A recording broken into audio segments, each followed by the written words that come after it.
Total War Warhammer 3 is the 6-year culmination of a trilogy of games bringing Warhammer fantasy battles into the grand arena of Total War. You'll be able to exact your dominance over the realms of chaos in the third installment at the behest of any one of the many legendary lords to choose from.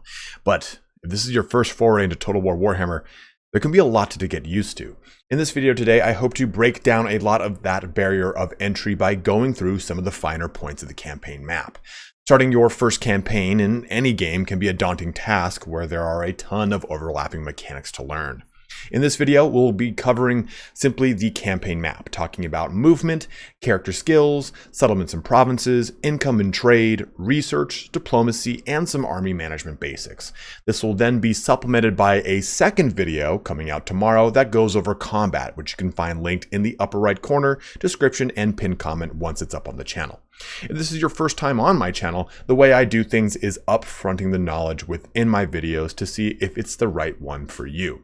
Now, unfortunately, in the event of a full-on guide like this, I can't really summarize everything, but you can find every single subject we'll be covering in the chapters denoted in the timeline and the description.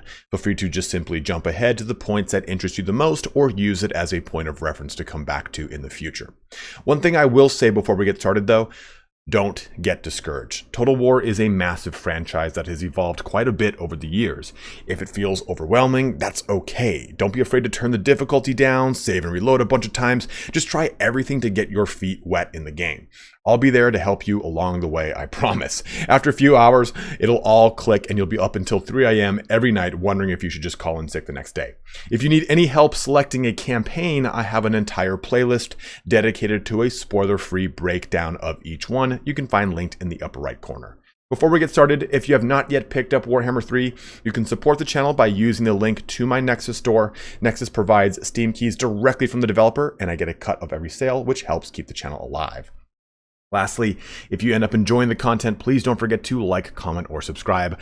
I cannot tell you how much it helps out. Well, let's get started here on starting your first campaign in Total War Warhammer 3. And the first subject I want to cover is your campaign difficulty. Now, this is your first time playing Total War Warhammer 3, veteran or new player, play the prologue. It sets up the story that you'll be going through for all of your campaigns. So go through it. It's a really awesome story too. It's a very, very fun prologue. And if, like I said, you're brand new, it'll set up a lot of the details of your campaign. Now you'll see that there are 3 buttons here. Lord Details gives you your faction and lord effects that will apply to your campaign. Map here is going to show you where that legendary lord starts on the map. And then settings will have a bunch of different settings here, like your time limit for battles, battle realism mode, which I would turn off if you're brand new to the game. Then your saving mechanics here, so you autosave to the Steam cloud, and incremental saves, meaning that it will save 5 autosaves worth of saves until it hits that 6th one, and it'll overwrite the oldest one. And you also have advice frequency, so basically the game's in-game tutorial. If you're brand new, go ahead and set that to high. Now, the big thing here is, of course, the difficulty. Now, you have got 5 campaign difficulties and 4 battle difficulties. Again, if you're brand new to the game, you don't want to fuss with much, just play on easy. If this is your first time playing Total War Warhammer 3 and you want to just enjoy the story, kind of learn stuff as you go, play on normal.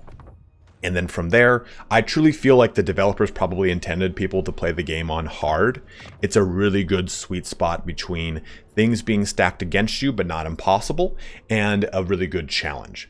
Once you're a little bit more once you're a little bit more familiar with the game, jump to very hard. And I would only do legendary if I was really looking for just a stacked against me campaign. The AI has a lot more benefits and you have a lot more penalties. And it's also worth noting that you cannot save on a legendary campaign. You only get your end turn auto saves, and you cannot pause in the middle of a battle. You also have battle realism mode turned on. But another thing to just quickly note here, with the easy campaign mode and with these battle difficulties, these will affect a number of things. So for battle, it affects leadership, melee defense, melee attack, armor, the harder you get. So in easy, you can see enemy forces have lower leadership and combat stats, making them easier to defeat. But as you get to very hard, it says that even the lowliest enemy soldier is formidable. So it scales up as you go up. And with campaign here, it says your faction will gain control and upkeep bonuses, and enemy armies may attack rashly when you outnumber them. And as you scale this into hard and very hard, you'll get control penalties. You'll get the background income reduced, which is basically the game's way of just giving you money to make it a little bit easier for you. So as you progress through these difficulties, it'll also make it so that auto resolve, when you do any kind of fighting, has a little bit more of a weight towards your opponent. So it's a little bit more difficult to have a positive outcome.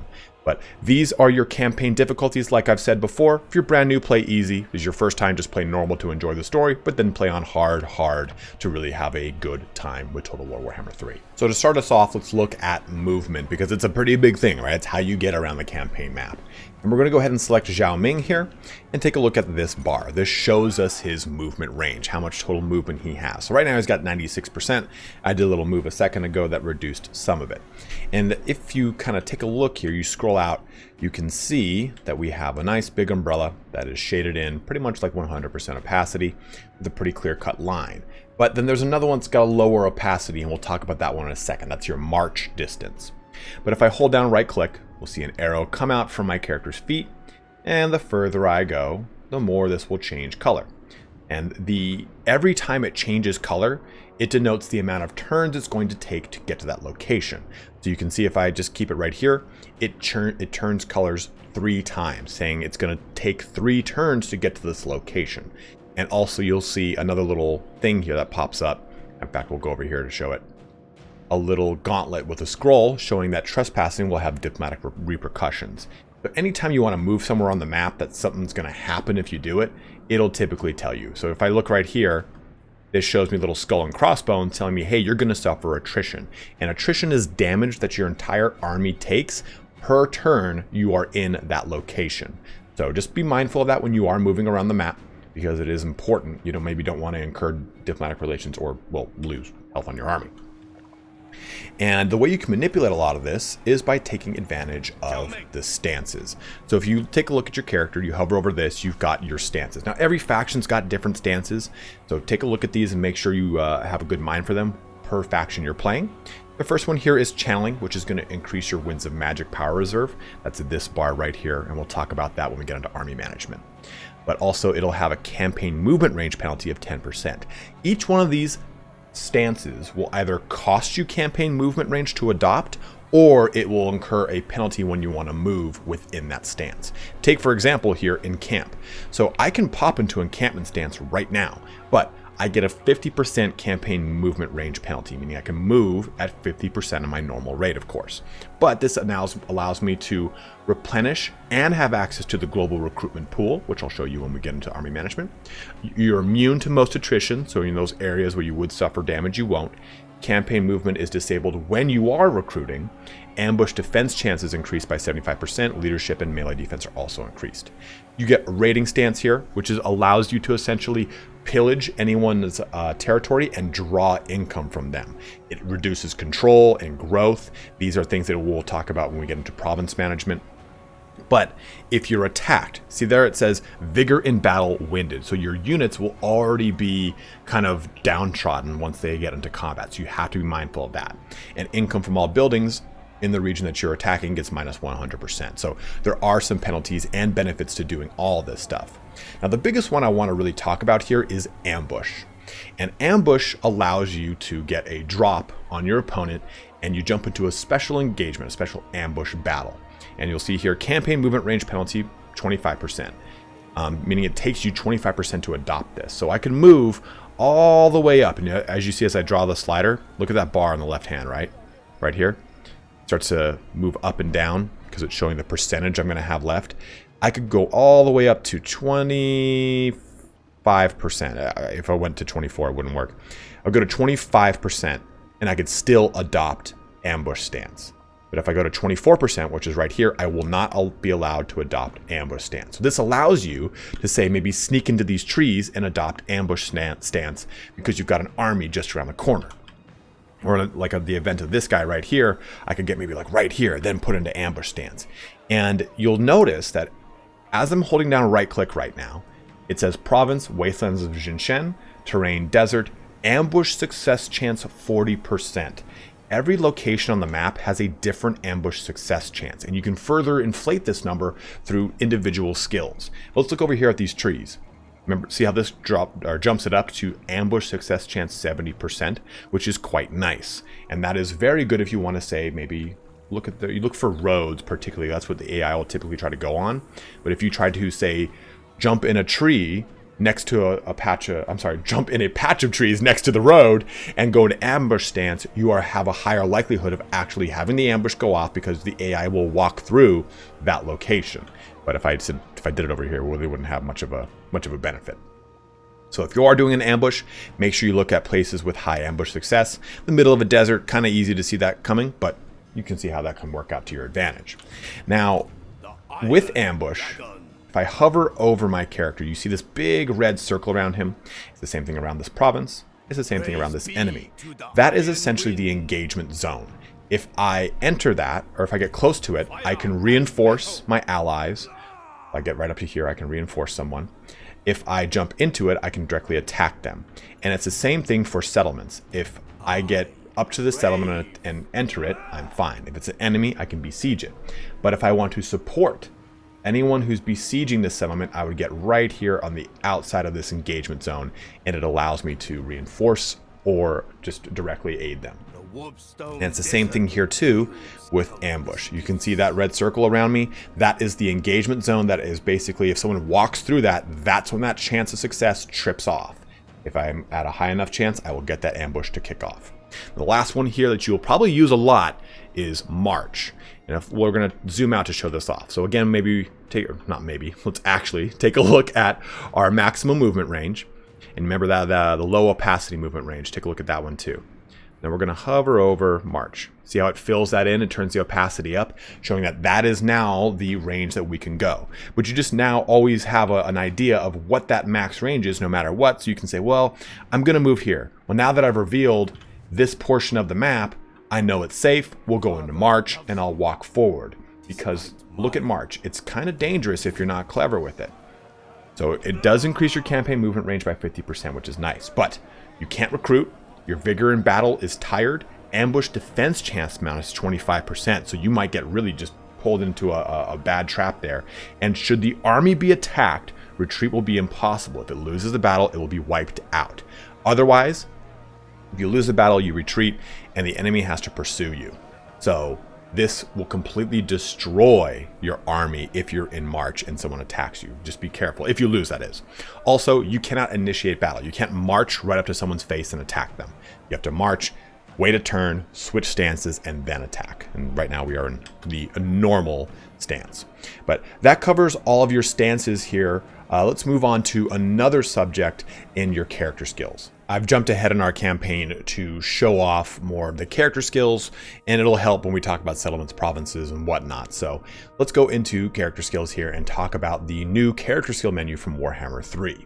Starting with your character's stats, we get pretty much all of the stats that make up who they are that you'll be using in auto-resolve as well as direct battle map stuff. Your armor, leadership, speed, melee attack, defense, weapon strength, and charge bonus. I'll go over those individual stats in army management as well as the combat video, but just to note that's where they are. You'll see all these little bubbles here. Those are your character's abilities, which you can just simply press this button to have them all in a nice big open line here. So you'll have your resistances, list here, not line. Resistances, any passive abilities, all of your spells, then all of your activatable abilities. So all that just kind of neatly there. And anything you're kind of confused on, just hover over it. It'll give you a nice good breakout of how it works for your character. Like Encourage here, this unit provides a leadership bonus to nearby allies. Units within range of both the Lord's aura and an encouraging unit will receive the larger of the two bonuses. So all that's kind of laid out before you. Now, details and traits is another big one. So this will tell you whether or not it is a lord or a hero, the upkeep of that lord's army as or hero, whatever it is, where they are on the map, and then any kind of traits that you get throughout your campaign. So there's two kinds of benefits here. You're either going to get a battle effect or a campaign effect from a trait. So if you look at this, so over Ratcatcher, it says leadership +5 when fighting against Skaven Lord's army. That would be a battle effect. And there it is right there. +5 when fighting against Skaven. Battle effects will only kick in when you jump into the battle map, and then campaign effects will obviously only work on the campaign map. So you'll take a look at these, and you'll also see that it'll show you little things like, you hover over Deathmaster by nature, it should tell you exactly how you got this. Or actually, it only shows you when you get the trait, it shows you how you get it. But again, these are your traits, how they fill in your battle and your campaign effects, as well as all the many effects that they kind of give you. Now, I will be going over those individually in their respective sections, like control and corruption, but certain things will give you bonuses to hero capacity, recruitment rank, stuff like that. Moving over to the right side, we have your magic items and your ancillaries. Now, something new here with Warhammer 3 is the capability to take anything of matching type and rarity and fuse it. So if we click this button and this button, I can either fuse this item. Fusing the selected magic items will produce a new item of a higher rarity, or salvage it. It'll give me 200 gold to do so. Let's just go ahead and press fuse.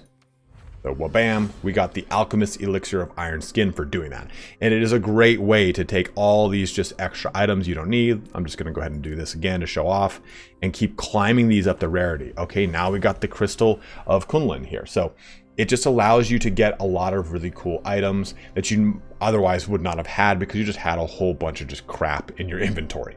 Would you simply go ahead and click this item and it applies it to your character? It even shows you the character who has it equipped. And it immediately goes on. In previous iterations of Total War Warhammer, it would take a turn to do so. That is not the case here. And you can also sort this by individual categories here, or you can show equipped and unequipped, kind of do that in ascending, descending order, whatever you so wish. Now the other item here is ancillaries. And again, this is the same situation. You would simply click this to equip them. We're gonna overwrite that, and it would apply to your character, and it shows you which character has it. And you can force this off one character onto another. You just saw by clicking it, it'll say, hey, are you sure you want to apply this? And you just go ahead and press yes. But those are your magic items here in your ancillaries. Going into skills, we have all the many skills that your character would have access to. And for lords, the bottom two lines for your factions will always pretty much be the same. This is considered your blue line. This is considered your red line, and then this is considered your yellow line. And that corresponds to this little wheel up here. So your yellow line are character skills, red line are battle skills, and blue line are campaign skills, applying to the respective locations, right? So character skills are going to buff up this character's stats. Your battle skills will only apply to the battle map. Think of them like battle effects. And campaign skills will also only apply to your campaign map. In fact, if you look over here, let's find it. This route marcher, here we go, line it up for you, says campaign movement range plus 5%. Well, if I look over here in campaign effects, that's where it kind of comes to life. It shows me directly on my character scroll that is going to be giving me a bonus on my campaign effects. If I were to jump into any of these other ones, it would give me those bonuses. So it would say battle effects, weapon strength, plus 8% for my Peasant Horsemen, Jade Lancers, and Great Longbow Rider units in my Lord's Army in the battle effects section. So this is how those all correspond there. And then you've got any kind of spell lines if you have them on your character. And the little nodules denote that you have to put 1, 2, or 3 points into that to level it all the way up. Clicking it once would obviously make it level 1. Clicking it 3 times would make it level 3. Then you get just unique skills at the very top that apply either to that specific character, that specific lord, whatever it is, that are outside of these other skill categories. And then every legendary lord will have a unique line that is in between this top line and your character line, this character skill line. And you just simply apply them. Now, as you invest these points, you do have the ability to unspend them only in the time in which you get them. So let's take a look over here at this character. I've got 1 skill point here I can apply. I'm just going to go ahead and click anything. We'll click Warhorse, and that little window, this little return reset button is active. I can go ahead and reset it. But if you've invested that point and you press this button, it locks the point in. So just be mindful before you do it. Just make sure you're okay, that's what I want to do indeed, and then lock it in, but don't just do that otherwise. Now, some hero characters will have their capabilities gated behind certain ranks. Even some characters will have their skills gated behind certain ranks or requirements. So taking a look here at evasion, it's got a little padlock. It tells us available after spending 4 skill points in the previous group. That's this group right here. It's got a little box around it. This does not count as the previous group, because if you take a look at this, that's 1, 2, 3. If I press this button, that padlock is still there. So it has to be the box that precedes that skill.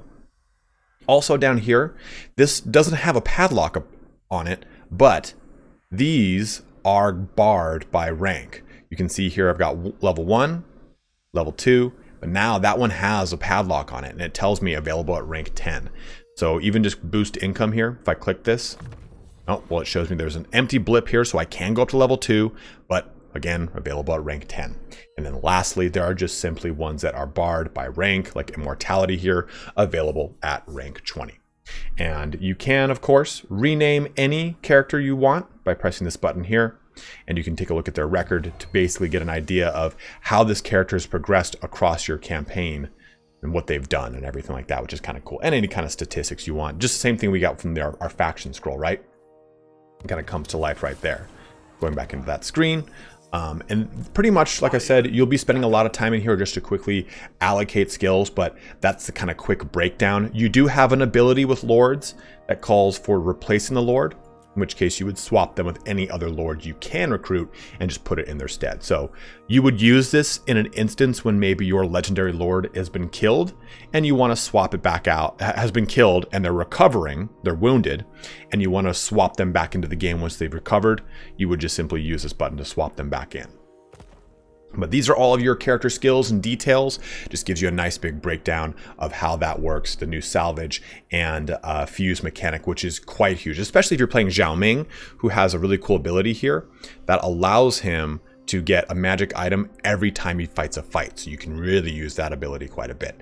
Let's move now into some settlements and provinces. And these are really important to your campaign because this is how you'll derive more income, get access to advanced units, just a ton of stuff. You'll be spending a lot of time with this. But before we actually jump into the buildings of your settlements and whatnot, I want to talk about the difference between a province, a region, and a settlement, because that nomenclature is going to come up a lot in a lot of these buildings. It'll say stuff like local region, the settlement, the local province, whatever it is. So let's kind of make that distinction. So for one, let's look at Hanyu Port. You'll see our faction icon. The symbol above that tells us that it is the provincial capital. I'm sorry, it tells us that it is our faction capital. Because if you look over here, that little symbol is not present. But this little symbol next to it shows us that this is a wall and that it is the provincial capital of Hanyu Port. As you build walls in your other settlements, if you wish, those little icons will appear. But let's take a look and click here and see that the very first listed settlement is always the provincial capital of a province, and it'll show you all of the settlements within that province. We're going to zoom out here a little bit. So we see that this is the wastelands of Jinshen, and this is the wastelands of Jinshen, but you'll see these hard black lines here, right? And another line right here. And those lines are important because this, and this are regions. A game will use the game will use a region when it's talking about something like there will be attrition in the local region. That is the local region, this entire swath of land that would then apply to this one settlement. So again, you've got your entire province right here, the Wastelands of Jinshen. You have this specific region right here, and then this little thing is your settlement. So anytime it says local province, it's the whole swath. Local region, this whole chunk. The local settlement would be that. And if you scroll into the map, you can see that there is a denotation, there is a line indicating the difference between province to province. You can see if I just hover over this, it'll say province, Warpstone Desert. If I hover over this, it says province, Wastelands of Jinshen. And you're probably wondering, well, how do I tell what the difference is between a region on the actual zoomed in portion of the map? And you can press tab, by the way, and just kind of zoom back and forth quickly. So if you hover over that, or you can hold down right click rather than having to wait for the tooltip to pop up, it'll say City of Monk. And this has been custom named by a subscriber. We'll move over this way. Oh, then it goes to Zhenwu. Same thing over here. Hanyu to Zhenwu. So if you're wondering when an army is going to traverse that line, you can kind of hold down the right click to kind of find out where that is. You'll also get stuff like what the terrain is and the winds of magic. Stuff like that will come up in that. So let's go ahead back over here to the Hanyu port and take a look at our building browser by pressing 3 on your keyboard. So you have got a number of buildings here. Your provincial capital, your military, your basic military, your advanced military, your defense, and your infrastructure buildings. Those will be different according to the provincial capital versus a settlement. So you see here, those are our settlement. All of our buildings, while roughly the same, will have different ones in them. So clicking on Hanyu, just back and forth to show you the difference here. You see there's certain buildings, like the defense buildings on the settlement, minor settlement as it's called, are different than the defense building on a provincial capital. And we're going to ignore these little symbols here because it is a mechanic exclusive to Cathay. So I won't be going into those, but I'll be talking still about all the other things here. Now, jumping over to a minor settlement, we also have a resource building. And those are important because they can give you special benefits that you would not otherwise get. And you also get access to that resource if it is one that you can, well, trade. In this case, it's pastures. You can't trade them, but it will give you a bonus to your income as well as your growth. Some other locations, I wonder if I have any over here. Yeah, this is a good example. This one would give me an actual resource of furs that I then can trade, which we'll talk about in the income section. And looking at Shenyang, another location, we have a special landmark. And these are just simply specific lore flavorful locations to the specific faction that would then grant you a large amount of bonuses if you built it. And you can find those locations denoted by this little obelisk here. It'll say strategic location. This location is of special importance to Cathay. So any Cathayan faction holding it, this may provide a unique building chain. May provide it, not guaranteed. So it's just kind of worth noting that. Going back over here to the Hanyu port and into our building browser, we can talk now about the individual tiers of your city or of your individual settlements and provincial capitals. I apologize for the map moving every time I do it, but wanted to kind of click back and forth and show you stuff. So you'll see this hard line right here that goes across everything. You can pretty much build anything at that line and below. So we can make, since we are a tier 3 provincial capital, any tier 3 building. So all the way across here, right? Even into our infrastructure. And the nice thing about Cathay in this example is that all their infrastructure buildings only go to tier 3. But if I want to make advanced military buildings, especially maybe this one, I need a tier 4 provincial capital. Then you can progress up to them, or say this one that goes from tier 3 to tier 5. Then allows me to produce this unit. You get these things that come out for you, which is great. This is what shows you what building makes what hero or what unit. This would make a hero because that little cool border around it. This would make a unit because it just has that flat border. And the rest of these would give you bonuses. Let's take a look at another one of these. This was going to give me growth, construction cost reduction for all buildings. Take a look at that right there. Local province. So this applies to all 3 of the settlements in this province. We're going to go across here to see, again, growth in local income or local province, income generated. Now here's another one. Income from trade plus 6% faction wide. Applies to all of my settlements and provinces and everything. This one is for recruitment rank plus 6 for peasant long spearmen and peasant archer units, local armies, meaning local region basically. Then the same thing here for local armies and local armies. But I really wanted to kind of hammer home that local armies, region, settlement, because it is such a huge part. And for me personally, it was very confusing when I first got into this game. And it took me a long time to kind of like break that out. Let's move here into our minor settlement to take a look at something different. Because you can see those red X's up here. It means you will never be able to make those buildings in minor settlements because minor settlements cap out at tier 3. I can make a tier 3 cattle ranch, which is a resource, and it gives me income. What's nice to note about income generated, it's showing me that I'm getting 150, but anything that's giving me a bonus to my province, my factions, income, whatever it is, it denotes it in parenthetical notations right there. 4% increase coming up to 156. So you don't need to do the math in your head if you see a building like this that says increases income from all buildings plus 4%. It now just does it for you. In previous iterations, it did not. So one thing I do want to talk about is actually building these buildings. So if you click on Hanyu port here, we can see that we've got a little hammer icon right next to this telling us that a building upgrade is available. So I can go ahead and click the Jade Barracks. So taking a look at the Jade Barracks, I know that it's going to take me now 3 turns to make this building. It's going to allow me to produce the Jade Warriors with halberds, as well as the Jade Warrior crossbowmen with shields. It shows you there a whole unit card. You can kind of get a nice sense for it. But it also tells me right there, unlocks requirement of so on and so forth. Some of these locations, though, will, like say, for example, the provincial capital, will also grant me garrison. So if I take a look at the bottom, it says provides garrison, Jade Warriors with halberds, Celestial Dragon Guard, and the number on the other side of that icon. So 2, 2, 2, 2, 1, 1, 1 of respective Dragon Crossbowmen, Astromancers, more Crossbowmen, and Jade Lancers. Also, you might get bonuses from stuff like your province capitals, like defensive supplies, which we'll talk about when we go into sieges, growth, and then grants 5 construction slots in this settlement. Because you've probably seen these padlocks. This slot will unlock when you upgrade your main settlement chain building to level 4. So right now we're currently at level 3, and we want to go to level 4. So how do you go to level 4? Well, that's when we take a look at this. Growth. Growth is a huge part of your settlements. And if you want kind of like a general rule of thumb when it comes to making your provinces and minor settlements, your minor settlements should have a growth building, an income building, and then a garrison, if not a military production building, depending upon if they're at the frontier or in the hinterlands of your territory. So looking at this number, we get the breakout of our growth. So right now we're getting 210 growth a turn from other buildings and the Wujing Compass, which is a Cathayan mechanic.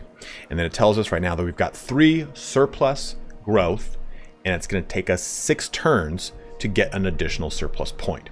You get this little green indicator saying where we are at growth wise, and the yellow indicator saying where it's going to be at the end of the next turn, or I'm sorry, the beginning of the next turn. Now taking a look here at the provincial capital again, we've got the 4th building line here, and you can see that it's got a little red 4. That is the population surplus cost to make this, as well as the money cost to make this. So looking over at the minor settlement, we can see that we have enough money and enough surplus to build up the next rank in our minor settlement. So we can just simply press that, and in 4 turns, this padlock would lift. We'd be able to make another building there, and look at our growth now. We've used 2 of that 3 to bring it down to 1.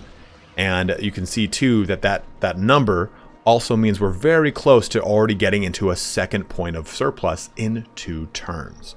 So growth is something you're going to want to really focus on, especially to build out your initial province, because it's crucial. Now income, which we'll go over more in the next section, you get the breakout of that right here. It shows you which of your individual settlements are giving you how much money, and then the total amount of income derived from that, because you're collecting tax. You can go ahead and click this button, and you would then shut off the income that you're getting from this location, and it would no longer give you, well, income.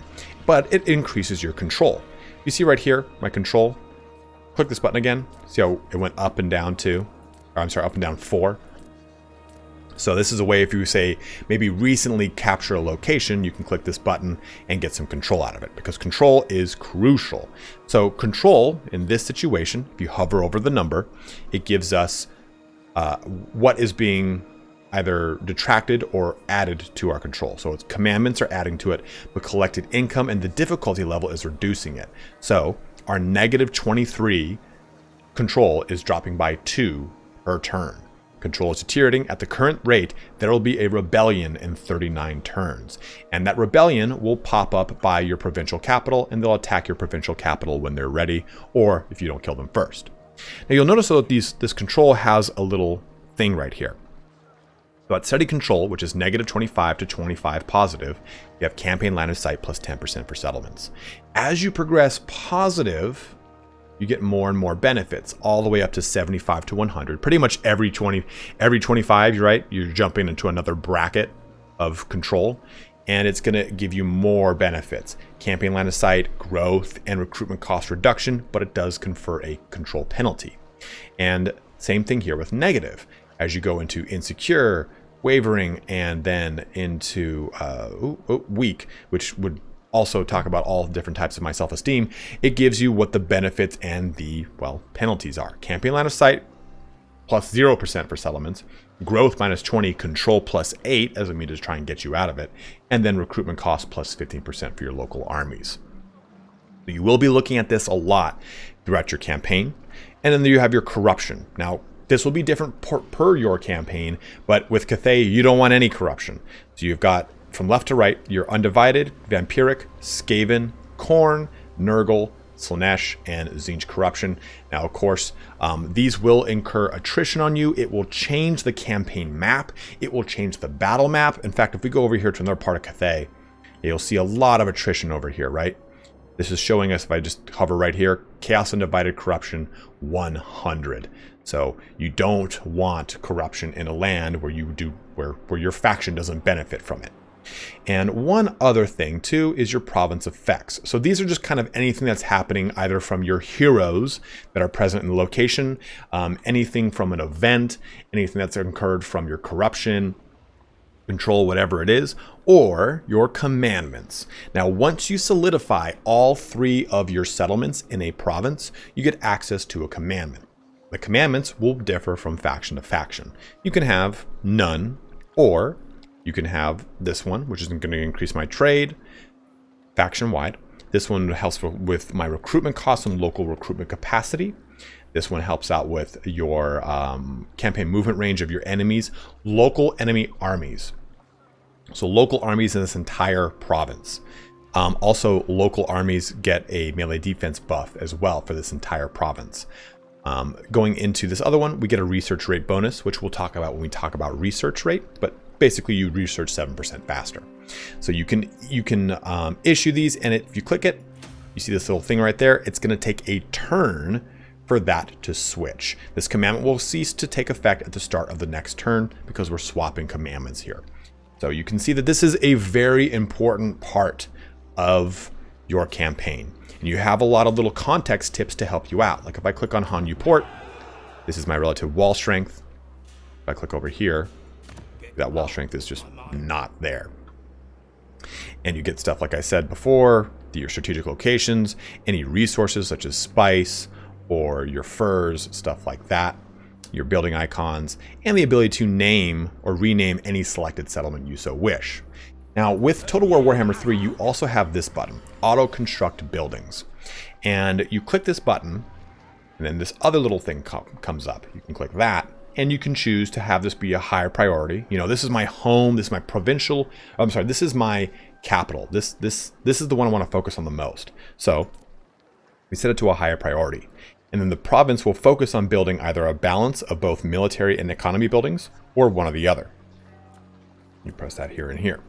And then you would allocate how much funds by clicking the treasury button up here, and then drag and dropping the slider.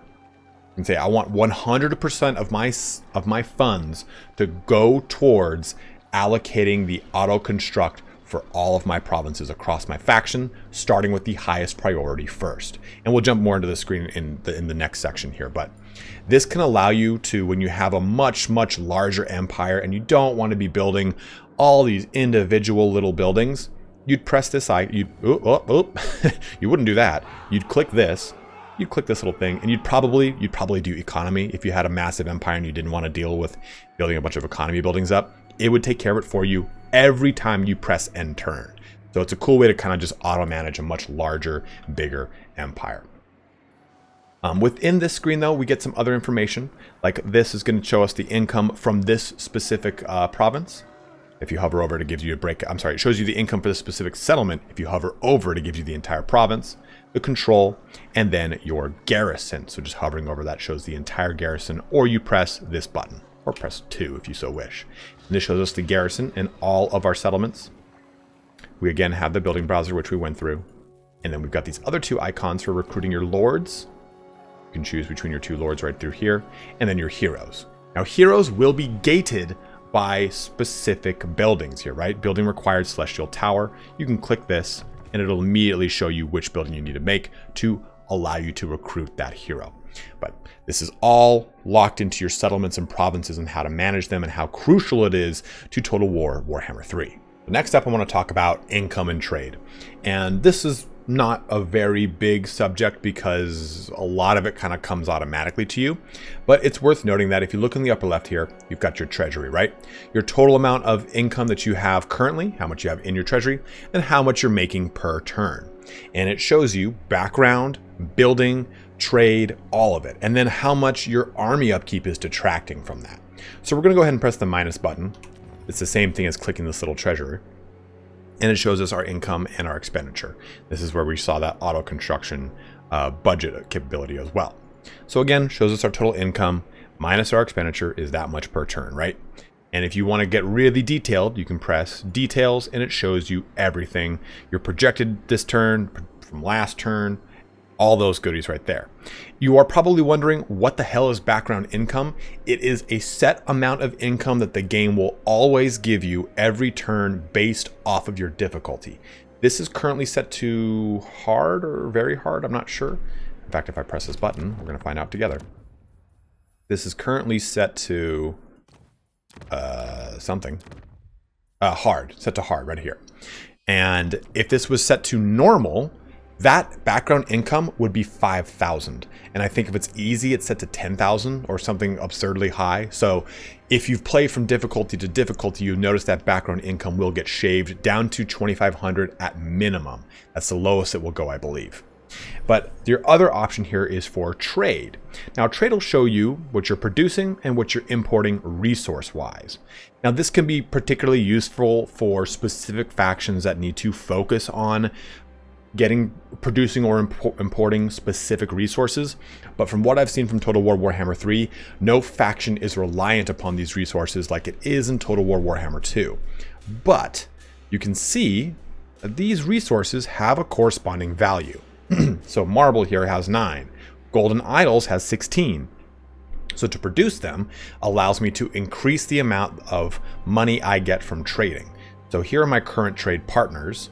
We're importing tariffs, we're exporting nothing. So we are exporting no current trade goods, because even though I've got furs over here, we do not have that. We haven't built the building that allows us to produce it, which would increase this number because you're putting 10 more gold into my total trade value, if you think of it that way. And it'd be the same thing if I was importing it. It would increase that total value and whatnot from my partner. They would get more money. So our total income from trade is 329, and we can see what kind of route it is. It's a land route. Again, imports and exports and the location of everyone. But just kind of a cool little breakout. It's not really that crucial, to be totally honest. It's just kind of cool to see exactly what you're getting from who and what. Maybe in case you want to diplomatically decide who to backstab or whatever. But this covers our income and trade. As I said, it's a pretty straightforward process within the game. We did talk about this in the province section, but you can shut off and turn on income from your individual provinces if you want to get some more control. And you can see, take a look at that number up there when I press this button, the direct result that's going to happen. All right, now we're in a deficit next turn, or we keep collecting income and we're going to be making plenty of money. So just wanted to go over that. So let's switch now here into research. For research, we switched over to a Kislev campaign to talk about a little bit more details that we just don't really get in the Cathay research tree. But every single faction will have a different technology tree. That's just worth noting. And for the most part, it is pretty straightforward. If I want to learn Ice Cade Collars here, I would just simply click it. This little cog pops up telling me that I'm working on it, but I can also plan ahead, right? Because this is going to take me 4 turns. I can click Improved Empire Relations, and I know it's going to basically queue all 3 of these up in succession. 4, then in 10, then in 18. So it's going to take me a total of 18 turns to push through all 3 of these research. Now, or technologies. So if we also look, some of these will have little red buildings here. That tells us that a building is required to gain access to this, or there might be certain requirements from a campaign perspective, or certain things need to be done in order for you to research something. It'll have a little red icon, something they'll tell you, just like this over here tells us we need to have 200 devotion, which is a special Kislev currency.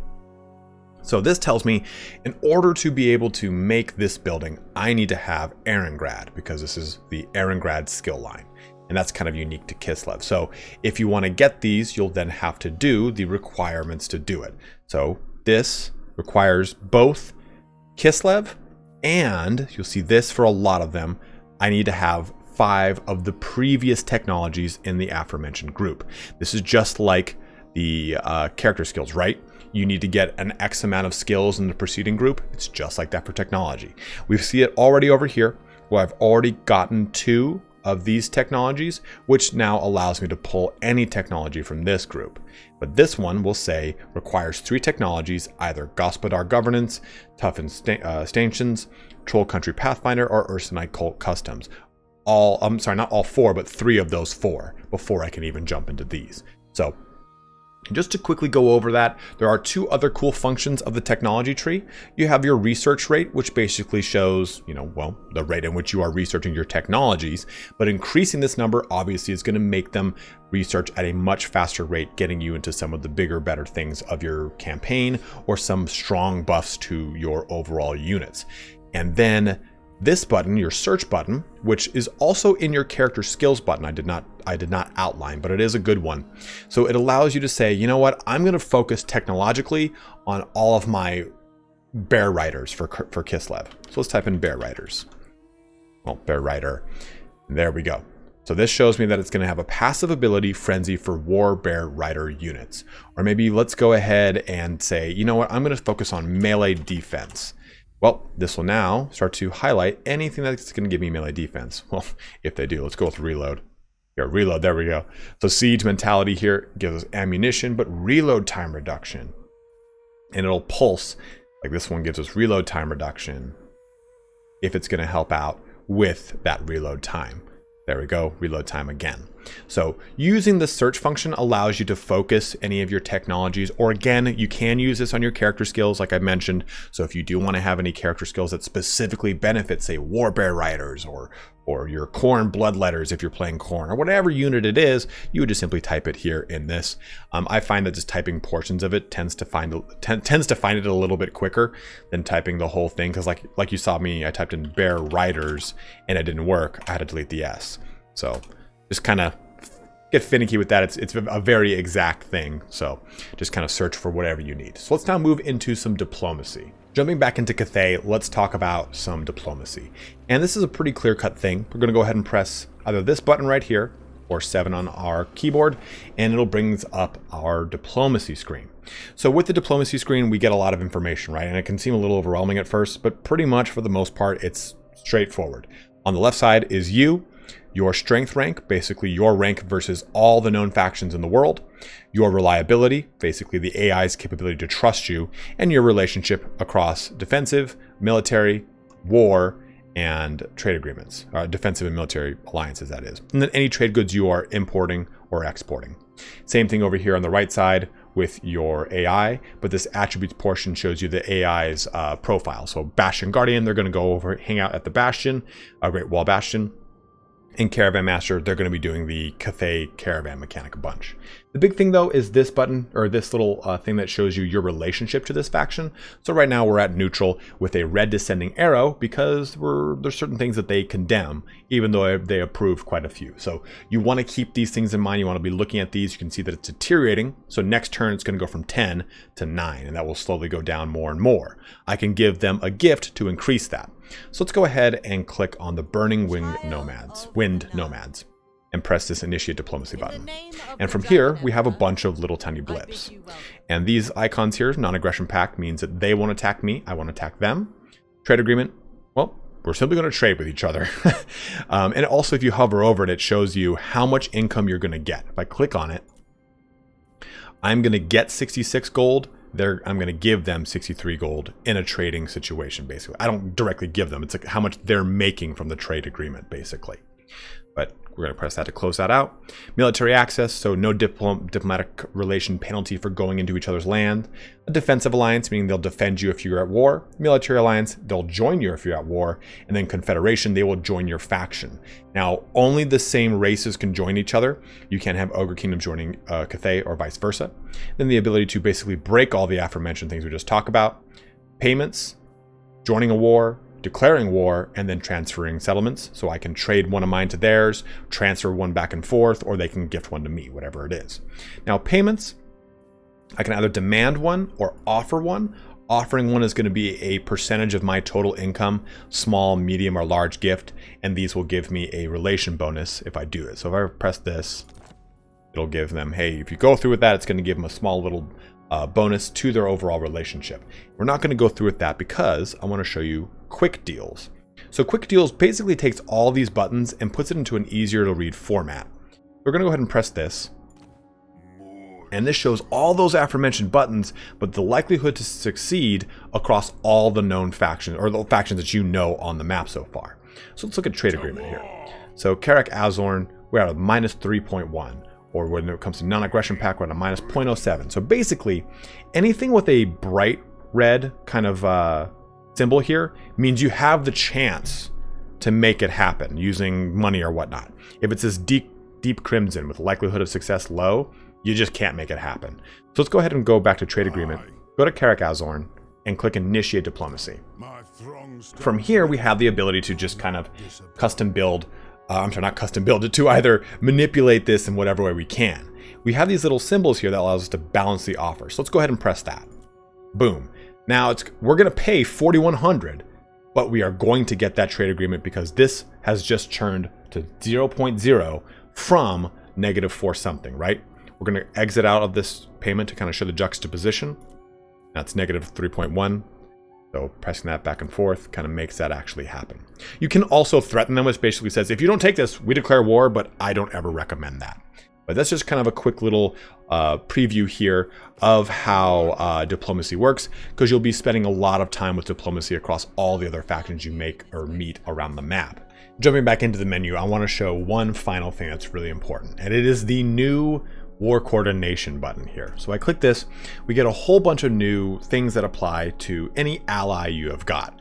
Defensive, military, or vassal. You'll get more things for different variations of that because it's a higher basically tier of ally. So your first one here is setting a target. So we can click this button, select target, and anyone we're both at war with, we can select a target of. We can have this settlement be the target, or this individual army, and my not AI, but my buddy here, my bro, will go and attack and kill that person if they can, when they can. It won't be the highest priority, but it'll be one nonetheless. Now, one thing that's worth noting with selecting target is that it will cost me allegiance. Allegiance is the new currency that you will be gaining as an ally. So this is a passive income of 2. Every turn, we get 2 more allegiance. And if I hover over this, it shows me that my allegiance cost is 10 to actually go and attack the terracotta graveyard with this army. So you just have to be mindful of those things. We share these 2 enemies. That tells me which 2 locations they'll actually attack for me. And then if you want to say maybe control one of their armies, you would request an army. This would cost you a significant amount of allegiance, but you would have control of one of their armies for a set amount of turns, which would then go back to the character or the faction in question. The other new ability here is called Outpost. So you can actually build an outpost. It would cost you 3,000 gold, and it would take you 3 turns, and you would simply just construct the outpost. Now, the nice thing about this is, I'm going to go ahead and demolish this, that you will get these units that can be recruited from this outpost. And those recruitable units are based off of the global recruitment of that location. So if this is like a sprawling big mega city, and maybe I'm allied with the Empire or with Wood Elves, I can recruit their units into my faction. And constructing an outpost also puts my units in their garrison, giving further casualty replenishment, also provides allied recruitment of a selection units from the faction's local recruitment. I'm sorry, it was local recruitment. It will progress up to global recruitment, though, as you build this up to the second and the final 3rd tier of outpost. But it is worth noting, too, that it will also give you a discount towards recruiting those units the further you get into the outpost tiers as well. Now, the last thing here is your allied missions, and these allied missions are basically a mission to kill either an army, sack a city, to go raid something, whatever it is, and the ally gives it to you. You have got a certain amount of turns to accept it, and then once you do, you then will be rewarded once you complete it. So they want me to go kill Temtras over here.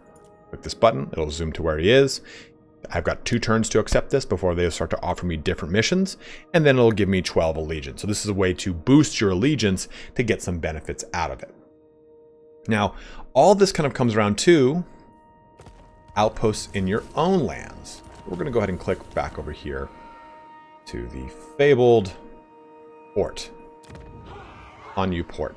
So if I look at Hanyu port, you probably saw this in our province portion.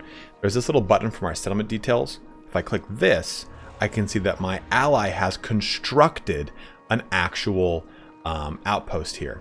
And if I click the garrison details, that outpost will actually put units into this garrison. You really can't tell because these are all the same faction, but had this been, let's just say, dwarfs, I would see dwarfs in my actual garrison here, which is pretty cool. So this covers our diplomacy and all the new things here, especially that have changed with Total War Warhammer 3. Let's go into some army management now. So for army management, a lot of this stuff is actually going to kind of come down to stuff on the battle map, and we'll talk about that in more detail in tomorrow's video, going through the actual battle statistics of things. But there's some things you should take a note of on the campaign map because they are important here. So looking at our individual army, we've got all of our unit cards. Worth noting that no army can have more than 20 units. So just think 20 cards, because a hero counts as a unit. You cannot have any more than 20. And in this menu, you also shows your upkeep. If you have, say, the ogres, it'll show the meat cost for the army. Anything like that will be in this little dialog box here. On the far left of it, we get any army abilities that are applied, maybe because of a special thing that's going on. Like, for example, we have the Wujing Compass. We get Celestial Intervention going on, which is a nice big bombardment ability that's going to do a ton of damage for us. We have all that right there. Also on the far left side of the screen, we get our character scroll that we've seen before. We get the movement like we've already seen in this level, all that action we already know. But we also get this, increased mobility. So this is because there is a hero embedded in this army giving us this ability. Other stuff that could happen here are certain campaign effects that could go off, like, hey, there's an event that increases everyone's weapon strength. It would be denoted in that little corner. Also above the hero, we get any items that he currently has equipped, just kind of right there so we can see quickly at a glance rather than having to click this button and go into it. So again, you can see the bound spell here. He can summon ancestral warriors because that's there, so on and so forth. Now, as we look at the actual army, we have some stuff to take a look at. So above, we can see the total amount of units in the army, and it's kind of hard to see, but there's a green bar and then a yellow bar. And the yellow, it's kind of right at the edge of where my cursor is showing us how much this unit is going to replenish. Because at the bottom right corner of this little tiny unit card is its unit replenishment. So troops replenished per turn is 14. Turns until this unit is fully replenished is 2. This army is in a friendly province, thus while it is getting these bonuses. So if I were to say step out of this province, you can see that little plus just dropped down to 1, because now we're just simply, I'm sorry, there we go, just down to a 1+ because we're just simply in friendly territory, so we're getting a benefit. Popping back in increases that even further. So this allows us to regenerate our troops. Now, as your troops fight, they might get beat up like this, like you see, and you have the ability to combine them. So if we click on this, we get a lot of different options. We can rename the unit if we so wish. We can merge the unit, which we're about to go into, or dismiss them. So let's go ahead and click this guy and this guy. We're going to just press that, or we can just press Control M.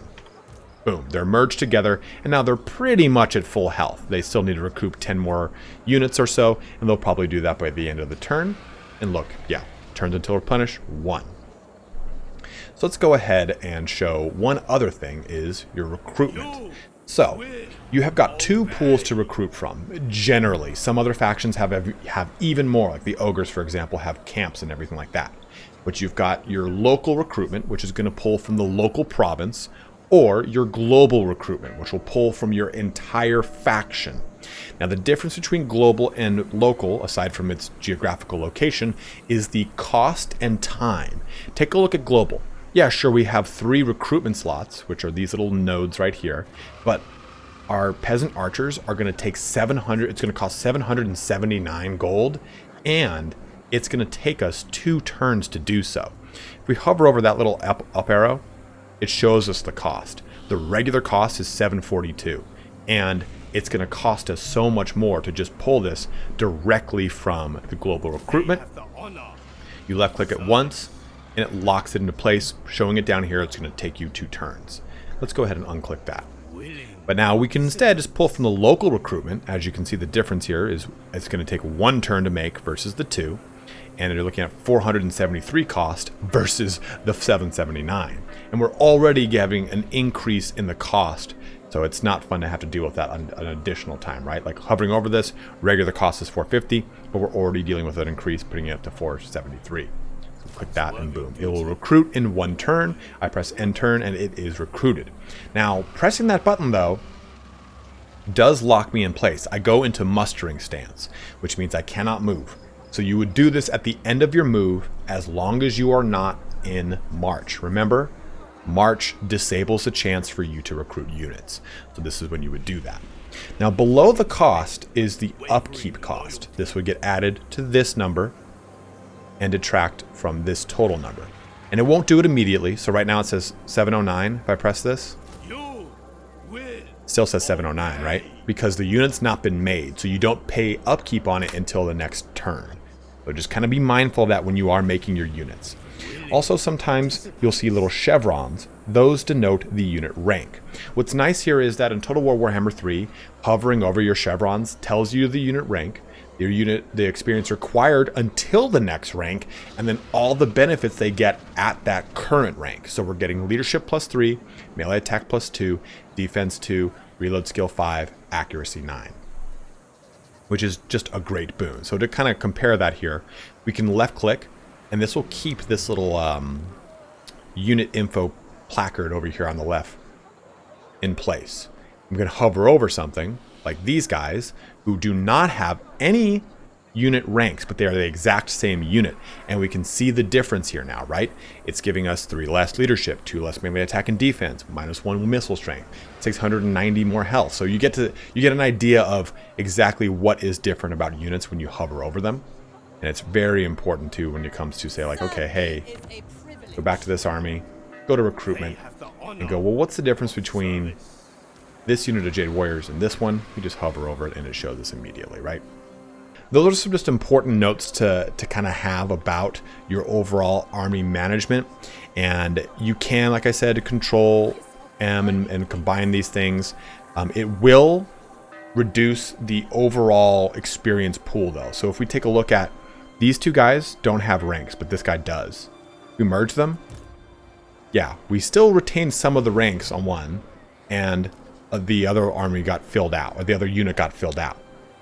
So you generally don't want to merge a bunch of units if they have ranks, because it will muddy their pool basically. Like we take all these guys and merge them, one of them has a unit rank. All right, well, it pulled from that one and put into these 2. So now this one with unit rank is much weaker, and this is arguably the more valuable unit because it has boosted stats.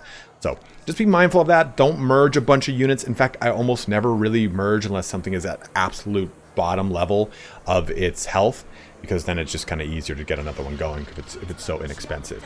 But those are crucial things. The other portion is your allied recruitment, which is going to be bound to having a outpost in another ally's territory, which you would then pull from with that button. And the individual character stats, like I said, we would go over these in that battle video, but just to give you a really quick rundown, armor is your defensive capabilities, basically resisting any kind of missile or melee attack. Leadership is their ability to stay on the battlefield. How fast they move on the battlefield is speed. Melee attack is the likelihood to hit. Melee defense is the likelihood to be hit. Weapon strength is how much damage they do. And then charge bonus is an increase to melee attack and damage when charging. And you also have your abilities here. And for stats, you get their relative tier, the total amount of units in the army versus the total amount of units units in that unit versus the total amount of units that can be in that unit. So right now we're at 68 out of 90. The upkeep and then the respective experience. And again, we will go into more detail in the battle video, but just to kind of show this off here for being a little bit more succinct. So those or that is everything here when it comes to army management and how to kind of make sure that it is nice and concisely done on the battlefield. There is one last thing before we close out, and that is your Winds of Magic Power Reserve. This is what you'll be using when you jump into your battles, and you'll use it for all of your spells. So if your Winds of Magic is low in this portion, when you jump into the actual battle, you'll have less of Winds of Magic to pull from, so you won't be able to use as many spells, and your Winds of Magic will recharge slower. So that's where you would see that value and how you would get an idea before you even jump into combat. So to close us off, just some tips and tricks I want to talk about really quick are your notifications menu. So when you go to end the turn, you'll see this over here, resolve or skip this notification to end turn. And it's showing us that the Lord is not moved. That is a specific notification. If I click it, it just jumps me immediately to where it is. If I can press this button, it skips it. Oh, well, your building upgrade is available. Click it. It'll bring me to that location. Or I can skip it. Oh, unassigned skill point. You click it, shows you exactly the character you want to do, whatever character skill, whatever it is. Well, you actually have the ability to shut off some of those. So if we look over here in this corner yet again, there's this little cog. Press that, and you can shut off or keep on as many of these notifications as you want. And you can even actually ignore some of these rules that have been set. By clicking on Zhao Ming, we have this ability. Toggle movement notifications. If checked, movement notifications for this character will always display regardless of your global notification settings. So even if you don't want to be told about a character not having moved, but you still want to know if Zhao Ming hasn't, you can click this and then unclick Garrison Lord hasn't moved. I believe you could do that one. Or Lord not moved. There it is, Lord not moved. So that's how you would manipulate those notifications if they're annoying you in the game. Another thing too is holding down spacebar has this really cool set of overlays that you can manipulate. This little button over here on the right. So you can take a look at all this information at once. You can look at the diplomatic status, the attitude, the control, the growth, the winds of magic, the climate stability, all these things. And you can then also manipulate stuff like the floating character names. Let's go ahead and press this. That won't appear unless I hold down spacebar now, right? I can press the padlock and it will always be present now. Same thing here with these overlays. You can press the padlock and it will always be present regardless of whether or not I'm pressing down spacebar. So you have those ways to kind of manipulate the actual map in whatever way you want. I always keep the hovering names up there, stuff like that. And the last little thing I want to talk about are these little icons next to your provinces. They show you the climate of this location.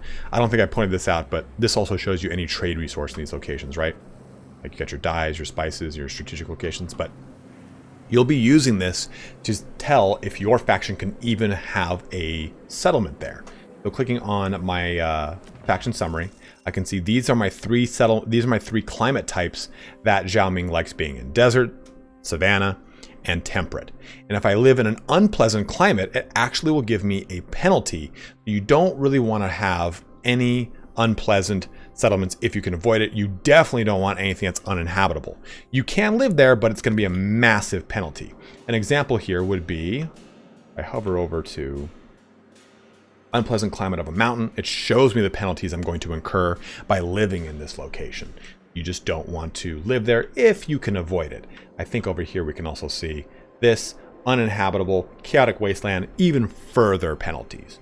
So this covers all of the just kind of basics of the campaign map when it comes to playing Total War Warhammer 3. So hopefully this gives you an idea of what's going on the campaign map, and you have a good idea of every little thing here. If you're stuck on anything, by all means, just go ahead and let me know in the comment section below. More than happy to help you out. There is some stuff that I probably missed.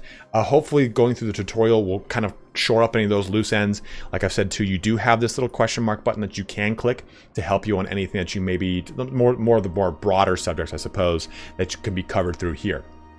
But like I said, if anything's hanging you up, just kind of keep pushing through it. You'll get there eventually. It seems daunting, but the game, I swear, it opens up very quickly if you just kind of sit there for 20, 30, 40 minutes, just kind of slamming your head into some of these mechanics, and it'll really kind of click for you. But hopefully, like I said, this helps you out. If you need anything, let me know. As always, guys, thank you so much for watching here today. Have a good one, and take care.